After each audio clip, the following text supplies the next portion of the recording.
नमस्ते दोस्तों, मैं हूँ ज्योति और आज आपके लिए मैं लेकर आई हूँ विशंभर शर्मा कौशिक जी द्वारा लिखी एक कहानी जिसका नाम है ताई। तो चलिए इस कहानी को शुरू करते हैं।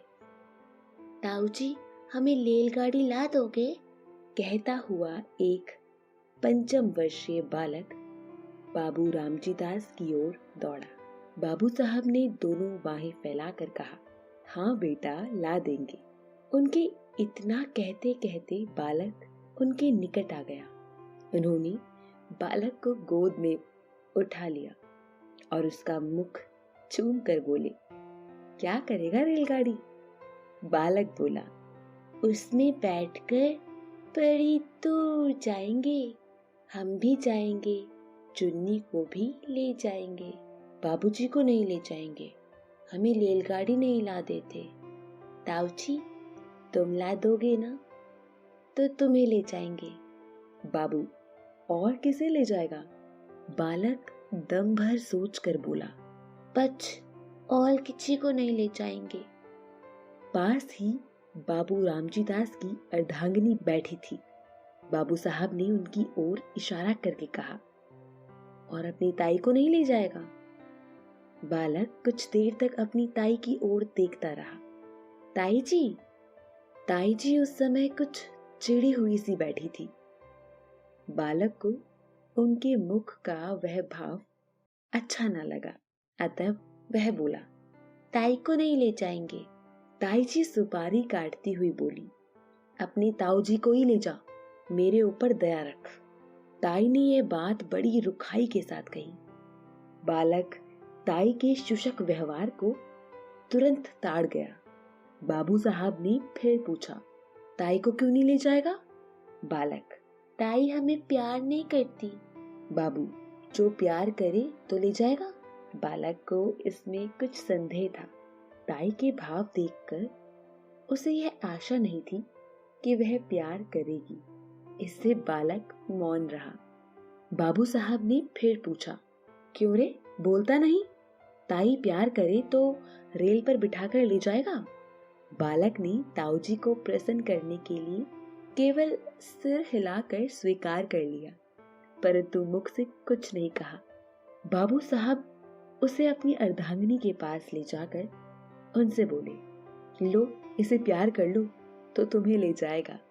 परंतु बच्चे की ताई श्रीमती रामेश्वरी को पति की यह जुगलबाजी अच्छी न लगी। वह तुनक कर बोली, तुम ही रेल पर बैठकर जाओ, मुझे नहीं जाना। बाबू साहब ने रामेश्वरी की बात पर ध्यान ही नहीं दिया। बच्चे को उनकी गोद में बैठाने की चेष्टा करते हुए बोले, प्यार नहीं करोगी तो फिर रेल में नहीं बैठाएगा, क्यों रे मनोहर? मनोहर ने ताऊ की बात का उत्तर नहीं दिया। उधर ताई ने मनोहर को अपनी गोद से ढकेल दिया। मनोहर नीचे गिर पड़ा। शरीर में तो चोट नहीं लगी, पर हृदय में चोट लगी। बालक रो पड़ा। बाबू साहब ने बालक को गोद में उठा लिया, चूम कर पुचकार कर चुप किया और तत्पश्चात उसे कुछ पैसा तथा रेलगाड़ी ला देने का वचन देकर छोड़ दिया। बालक मनोहर भयपूर्ण दृष्टि से अपनी ताई की ओर ताकता हुआ उस स्थान से चला गया। मनोहर के चले जाने पर बाबू रामजी दास रमेश्वरी से बोले, तुम्हारा यह कैसा व्यवहार है? बच्चे को ढकेल दिया, जो उसे चोट लग जाती तो? रमेश्वरी मुंह मटका कर बोली, लग जाती तो अच्छा होता, क्यों मेरी खोपड़ी पर लादे देते थे? आप ही मेरे ऊपर डालते थे और आप ही अब ऐसी बातें करते हैं। बाबू साहब कुड़कर बोले, इसी को खोपड़ी पर लादना कहते हैं रामेश्वरी, और नहीं किसी कहते हैं। तुम्हें तो अपने आगे और किसी का दुख सुख सूझता ही नहीं।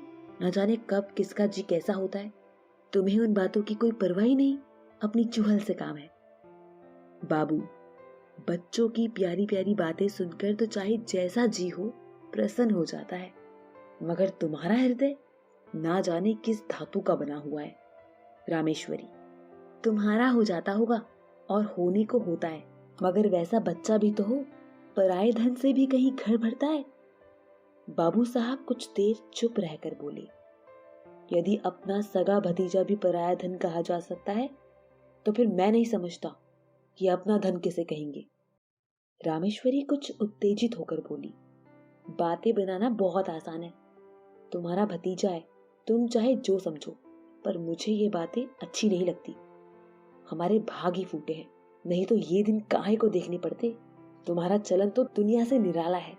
आदमी संतान के लिए न जाने क्या क्या करते हैं, पूजा पाठ करते हैं, व्रत रखते हैं, पर तुम्हें इन बातों से क्या काम? रात दिन भाई भतीजों में मगन रहते हो। बाबू साहब के मुख पर घृणा का भाव झलक आया।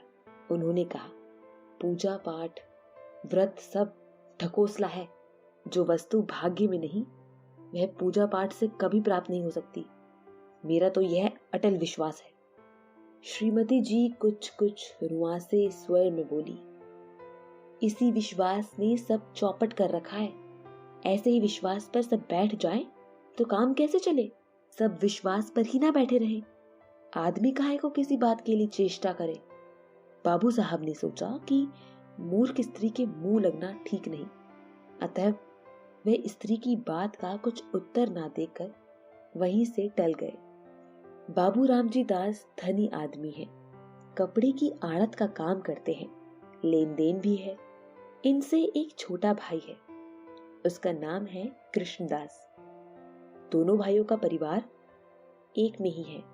बाबू रामदास जी की आयु 35 के लगभग है और छोटे भाई कृष्णदास की आयु 21 के लगभग। रामदास जी निसंतान हैं। कृष्णदास के 2 संतान हैं, एक पुत्री वहीं पुत्र, जिससे पाठक परिचित हो चुके हैं, और एक कन्या है। कन्या की आयु लगभग 2 वर्ष की है। रामदास जी अपने छोटे भाई और उनकी संतान पर बड़ा स्नेह रखते हैं, ऐसा स्नेह कि उसके प्रभाव से उन्हें अपनी संतानहीनता कभी खटकती ही नहीं। छोटे भाई की संतान को अपनी संतान समझते हैं। दोनों बच्चे भी रामदास से इतने ही हिले हैं कि उन्हें अपने पिता से भी अधिक समझते हैं। परंतु रामदास की पत्नी रामेश्वरी को अपनी संतानहीनता का बड़ा दुख है। वह दिन रात संतान ही की सोच में घुली रहती है। छोटे भाई की संतान पर पति का प्रेम उसकी आंखों में कांटे की तरह खटकता है। रात के भोजन इत्यादि से निर्वृत्त होकर रामजी दास शैया पर लेटे शीतल और मंद वायु का आनंद ले रहे हैं। पास ही दूसरी शैया पर रामेश्वरी हथेली पर सर रखे किसी चिंता में डूबी थी। दोनों बच्चे अभी बाबू साहब के पास से उठकर अपनी माँ के पास गए थे। बाबू साहब ने अपनी स्त्री की ओर करवट लेकर कहा, आज तुमने मनोहर को बुरी तरह ढकेला था कि मुझे अब तक उसका दुख है। कभी कभी तो तुम्हारा व्यवहार अमानुषिक हो उठता है। रामेश्वरी बोली, तुम्ही ने मुझे ऐसा बना रखा है। उस दिन उस पंडित ने कहा कि हम दोनों के जन्म पत्र में संतान का जोग है और उपाय करने से संतान हो सकती है। उसने तो उपाय भी बताया, पर तुमने उनमें से एक भी उपाय करके ना देखा। बस तुम तो इन्हीं दोनों में मगन रहो। तुम्हारी इस बात से रात दिन मेरा कलेजा सुलगता रहता है। आदमी उपाय तो करके देखता है, फिर होना ना होना भगवान के अधीन है। बाबू साहब हंसकर बोले, तुम्हारी जैसी सीधी स्त्री भी क्या कहूं। तुम इन ज्योतिषियों की बातों पर विश्वास करती हो जो दुनिया भर के झूठे और धूर्त हैं, झूठ बोलने की ही रोटियां खाते हैं। रामेश्वरी तुनक कर बोली, तुम्हें तो सारा संसार झूठा ही दिखाई पड़ता है। ये पोथी पुराण भी सब झूठे हैं। पंडित कुछ अपनी तरफ से बनाकर तो कहते नहीं है। शास्त्र में जो लिखा है वही वो कहते हैं। वह झूठा है तो वह भी झूठे हैं। अंग्रेजी क्या पढ़ी, अपने आगे किसी को गिनते ही नहीं। जो बातें बाप दादा के जमाने से चली आई हैं, उन्हें भी झूठा बताते हैं। बाबू साहब, तुम बात तो समझती नहीं, अपनी ही ओटे जाती हो। मैं यह नहीं कह रहा कि ज्योतिष शास्त्र झूठे हैं। संभव है वह सच्चा हो, परंतु ज्योतिषों में अधिकांश झूठे होते हैं। उन्हें ज्योतिष का पूर्ण ज्ञान तो होता नहीं। दो एक छोटी मोटी पुस्तकें पढ़कर ज्योतिषी बन बैठते हैं और लोगों को ठगते फिरते हैं। ऐसी दशा में उनकी बातों पर कैसे विश्वास किया जा सकता है? रामेश्वरी, सब झूठ ही है। तुम ही एक बड़े सच्चे हो। अच्छा, एक बात पूछती हूँ, भला तुम्हारे जी में संतान का मुख देखने की इच्छा क्या कभी नहीं होती? इस बार रामेश्वरी ने बाबू साहब के हृदय का कोमल स्थान पकड़ा। वे कुछ देर चुप रहे। तत्पश्चात एक लंबी सांस लेकर बोले, भला ऐसा कौन मनुष्य होगा जिसके हृदय में संतान का सुख देखने की इच्छा ना हो? परंतु क्या किया जाए, जब नहीं है और ना होने की कोई आशा ही है, तब उसके लिए व्यर्थ चिंता करने से क्या लाभ? इसके सिवा जो बात अपनी संतान से होती, वही भाई की संतान से भी हो रही है। जितना स्नेह अपनी संतान पर होता, उतना ही इन पर भी है। जो आनंद उसकी बाल क्रीड़ा से आता, वही इनकी क्रीड़ा से भी आ रहा है। फिर नहीं समझता कि चिंता क्यों की जाए। रामेश्वरी कुड़कर बोली, तुम्हारी समझ को मैं क्या कहूं, इसी से तो दिन रात जला करती हूँ। भला तो ये बताओ कि तुम्हारे पीछे क्या इन्हीं से तुम्हारा नाम चलेगा? बाबू साहब हंसकर बोले, अरे तुम भी कहाँ की शूद्र बातें लाई। नाम संतान से नहीं चलता, नाम अपनी सुकृति से चलता है।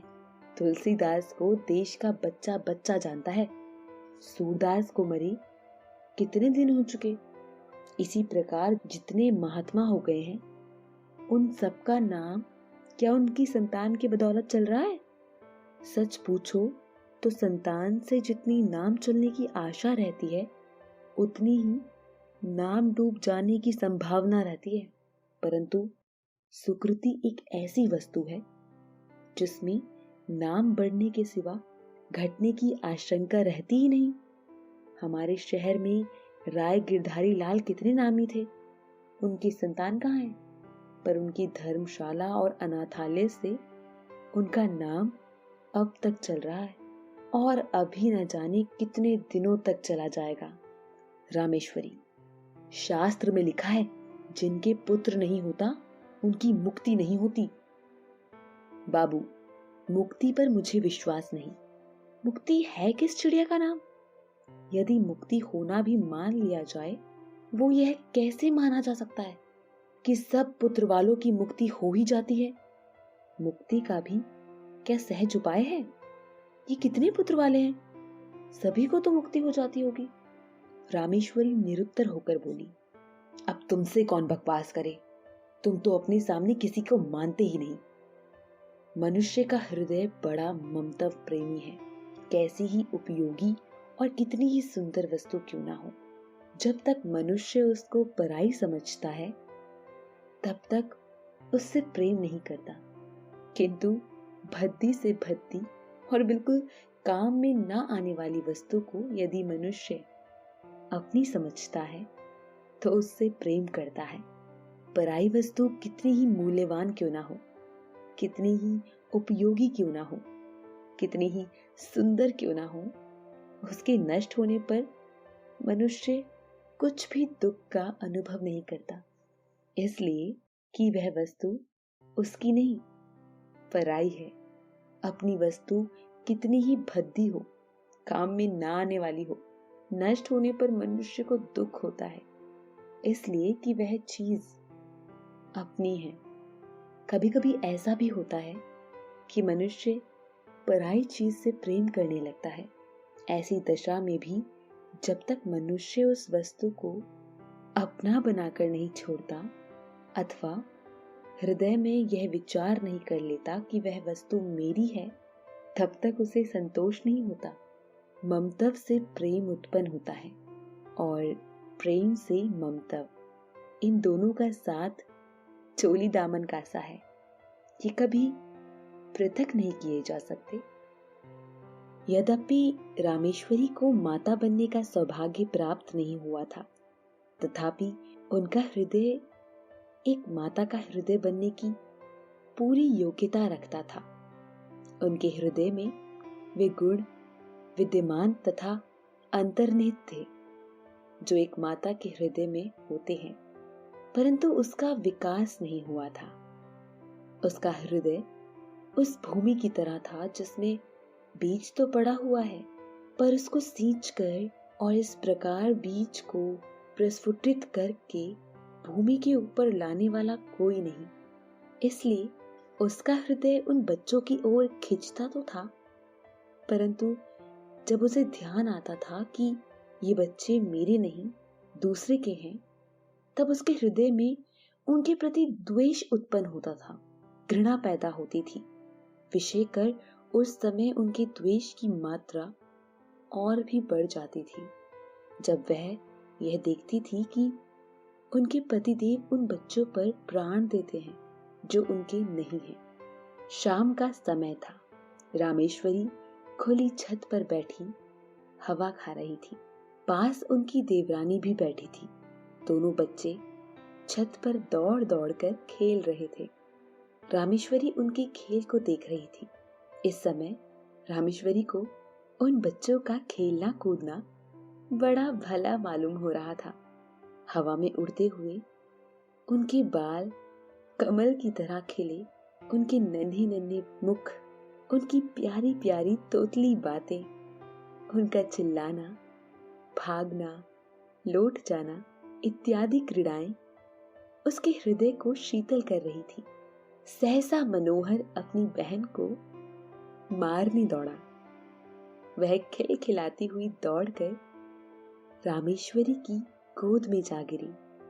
उसके पीछे पीछे मनोहर भी दौड़ता हुआ आया और वह भी उन्हीं की गोद में जा गिरा। रामेश्वरी उस समय सारा द्वेष भूल गई। उन्होंने दोनों बच्चों को उसी प्रकार हृदय से लगा लिया जिस प्रकार वह मनुष्य लगाता है जो कि बच्चों के लिए तरस रहा हो। उन्होंने बड़ी तृष्णता से दोनों को प्यार किया। उस समय यदि कोई अपरिचित मनुष्य उन्हें देखता तो उसे यह विश्वास होता कि रामेश्वरी उन दोनों बच्चों की माता है। दोनों बच्चे बड़ी देर तक उसकी गोद में खेलते रहे। सहसा उसी समय किसी के आने की आहट पाकर बच्चों की माता वहां से उठकर चली गई। मनोहर, ले रेलगाड़ी, कहते हुए बाबू रामजी दास छत पर आए। उनका स्वर सुनते ही दोनों बच्चे रामेश्वरी की गोद से तड़प कर निकल भागे। रामजी दास ने पहले दोनों को खूब प्यार किया, फिर बैठकर रेलगाड़ी दिखाने लगे। इधर रामेश्वरी की नींद टूटी। पति को बच्चों में मगन होते देखकर उसकी भौहें तन गई। बच्चों के प्रति हृदय में फिर वही घृणा और द्वेष भाव जाग उठा। बच्चों को रेलगाड़ी देकर बाबू साहब रामेश्वरी के पास आए और मुस्कुराकर बोले, आज तो तुम बच्चों को बड़ा प्यार कर रही थी। इससे मालूम होता है कि तुम्हारे हृदय में भी उनके प्रति कुछ प्रेम अवश्य है।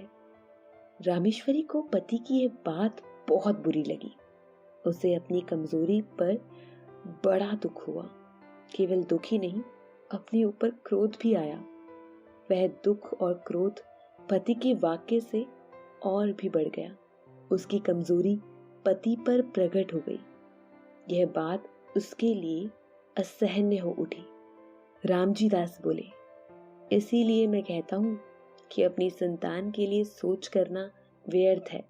यदि तुम इनसे प्रेम करने लगो तो तुम्हें यही अपनी संतान प्रतीत होने लगेंगे।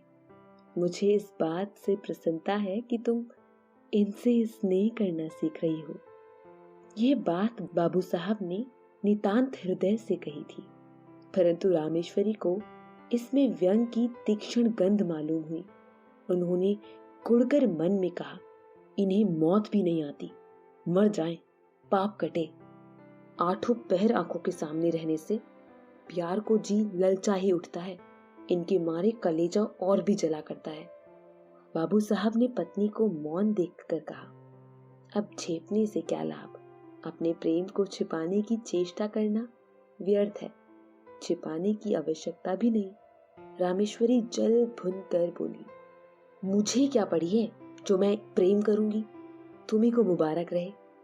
निकोड़े आप ही आ आके घुसते हैं। एक घर में रहने में कभी कभी हंसना बोलना पड़ता ही है। अभी परसों जरा यूं ही ढकेल दिया, उस पर तुमने सैकड़ों बातें सुनाई। संकट में प्राण है, ना यो चैन ना वो चैन। बाबू साहब को पत्नी के वाक्य सुनकर बड़ा क्रोध आया। उन्होंने कर्कश स्वर में कहा, न जाने कैसे हृदय की स्त्री है। अभी अच्छी खासी बैठी बच्चों से प्यार कर रही थी, मेरे आते ही गिरगिट की तरह रंग बदलने लगी। अपनी इच्छा से चाहे जो करे, पर मेरे कहने से बलियों उछलती है। न जाने मेरी बातों में कौन सा विष घुला रहता है। यदि मेरा कहना ही बुरा मालूम होता है तो ना कहा करूंगा, पर इतना याद रखो कि अब कभी इनके विषय में निगोड़े सिगोड़े इत्यादि अपशब्द निकाले तो अच्छा ना होगा। तुमसे मुझे यह बच्चे अधिक प्यारे हैं। रामेश्वरी ने इसका कोई उत्तर ना दिया। अपने क्षोभ तथा क्रोध को वे आंखों द्वारा निकालने लगी। जैसे बाबू रामजी दास का स्नेह दोनों बच्चों पर बढ़ता जाता था, वैसे रामेश्वरी की द्वेष और घृणा की मात्रा भी बढ़ती जाती थी। प्राय बच्चों के प्रति पति पत्नी में कहासुनी हो जाती थी और रामेश्वरी को पति के कटु वचन सुनने पड़ते थे। जब रामेश्वरी ने यह देखा कि बच्चों के कारण ही वह पति की नजर से गिरती जा रही है, तब उनके हृदय में बड़ा तूफान उठा। उन्होंने यह सोचा, पराये बच्चों के पीछे यह मुझसे प्रेम कम करते जाते हैं, हर समय बुरा भला कहा करते हैं।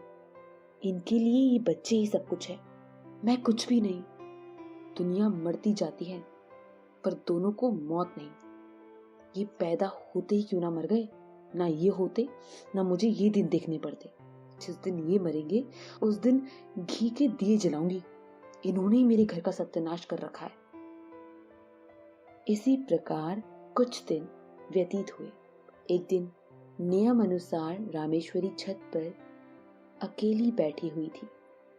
इसी प्रकार कुछ दिन व्यतीत हुए। एक दिन नियमानुसार रामेश्वरी छत पर अकेली बैठी हुई थी। उनके हृदय में अनेक प्रकार के विचार आ रहे थे।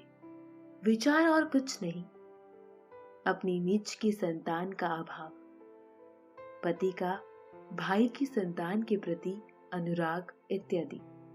कुछ देर बाद जब उनके विचार स्वयं उन्हें ही कष्टदायक प्रतीत होने लगे, तब वह अपना ध्यान दूसरी ओर लगाने के लिए टहलने लगी। वह टहल ही रही थी कि मनोहर दौड़ता हुआ आया। मनोहर को देखकर उनकी भ्रुकुटी चढ़ गई और वह छत की चार दीवारी पर हाथ रखकर खड़ी हो गई। संध्या का समय था। आकाश में रंग बिरंगी पतंगे उड़ रही थी। मनोहर कुछ देर तक खड़ा पतंगों को देखता और सोचता रहा कि कोई पतंग कटकर उसकी छत पर गिरे, क्या आनंद आवे। देर तक गिरने की आशा करने के बाद दौड़कर रामेश्वरी के पास आया और उनकी टांगों में लिपट कर बोला, ताई हमें पतंग मंगा दो। रामेश्वरी ने झिड़क कर कहा, चल हट, अपने ताऊ से मांग जाकर।